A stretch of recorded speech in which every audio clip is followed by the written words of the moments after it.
Durante séculos, a figura de Josué foi cercada por lendas e tradições. Mas hoje, faremos algo diferente. Deixaremos que apenas a Escritura Sagrada fale conosco. Vamos desvendar a história de um dos maiores líderes de Israel, baseando-nos unicamente no que a Bíblia revela. Quem foi realmente Josué? A Bíblia nos diz que ele era filho de Num, da tribo de Efraim. Esse texto está em Números, capítulo 13, versículo 8. Uma curiosidade interessante é que seu nome original não era Josué. Ele se chamava Oseias, que significa salvação. Mas foi Moisés quem o renomeou para Josué, que tem um significado ainda mais profundo. O Senhor é salvação. Essa troca está registrada em Números 13, versículo 16, já apontava para o propósito de Deus na vida daquele homem. Antes de se tornar um líder militar e espiritual para uma nação inteira, Josué foi um servo. Ele aprendeu no silêncio, na sombra de Moisés. A Bíblia nos mostra um detalhe fascinante em Êxodo capítulo 33. Enquanto muitos se afastavam, Josué permanecia na tenda da congregação, na presença do Senhor. Ele não buscava os holofotes como muitos fazem hoje. Josué buscava a Deus. Essa intimidade e essa disposição para servir foram o alicerce de tudo o que ele viria a ser. Ele não nasceu líder. Ele foi moldado na servidão e na fidelidade. Lembra-se da famosa história dos 12 espias enviados para a Terra Prometida? 10 deles voltaram apavorados, falando de gigantes e cidades impossíveis de conquistar. Eles viram os obstáculos com os olhos do medo, mas 2 homens viram a promessa com os olhos da fé.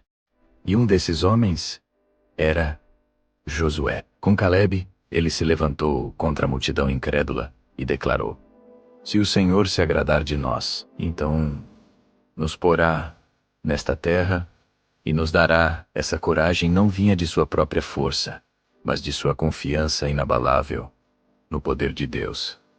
Essa passagem, lá em Números capítulo 14, é um divisor de águas na vida dele. Enquanto uma geração inteira pereceu no deserto por causa da incredulidade, a fé de Josué garantiu seu futuro. Quando chegou a hora de Moisés passar o bastão, Deus não escolheu o homem mais eloquente, o mais carismático ou o mais popular. Deus escolheu o mais fiel. A escolha divina recaiu sobre Josué. Em Deuteronômio, capítulo 31, vemos Moisés comissionando Josué diante de todo Israel, dizendo: sê forte e corajoso, pois o Senhor teu Deus é quem vai contigo. Não te deixará, nem te desamparará. A própria voz de Deus confirma essa escolha no início do livro de Josué.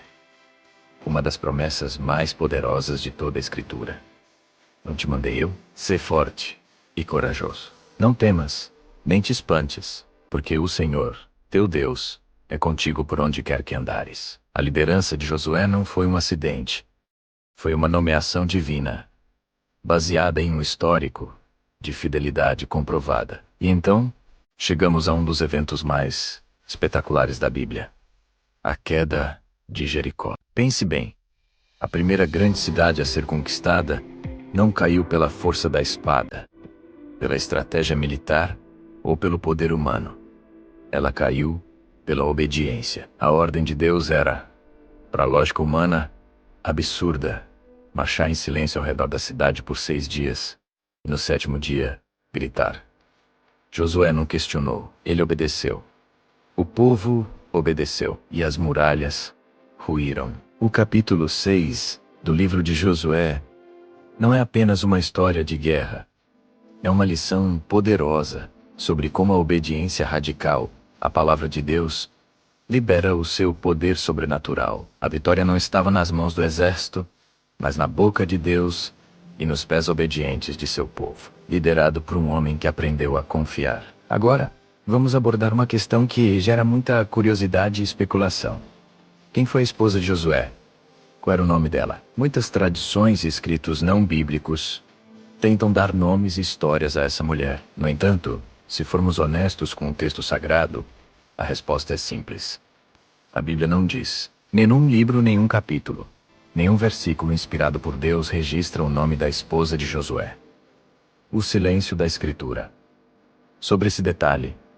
É, na verdade, uma lição profunda. Ensina-nos que o foco da narrativa divina não estava na vida privada de Josué, mas em sua fidelidade pública e em seu relacionamento com Deus. A mensagem é clara. O que Deus escolheu registrar é o que realmente importa. Para a nossa fé, o legado de Josué não é definido por sua linhagem familiar, mas por sua obediência incondicional ao Senhor. Assim, a jornada de Josué, do servo silencioso ao conquistador de nações, é um testemunho vivo de fidelidade. Ele viveu, liderou e, no final de sua longa vida, reuniu o povo e declarou sua lealdade final. Eu e a minha casa serviremos ao Senhor. E o livro de Josué termina dizendo que ele morreu aos 110 anos e que, durante toda a sua vida e a vida dos anciãos que o sucederam, Israel serviu ao Senhor, sem lendas, sem invenções, sem tradições humanas. A história de Josué é a história de como uma vida dedicada inteiramente a Deus pode impactar gerações. É o poder da Escritura, pura e simples.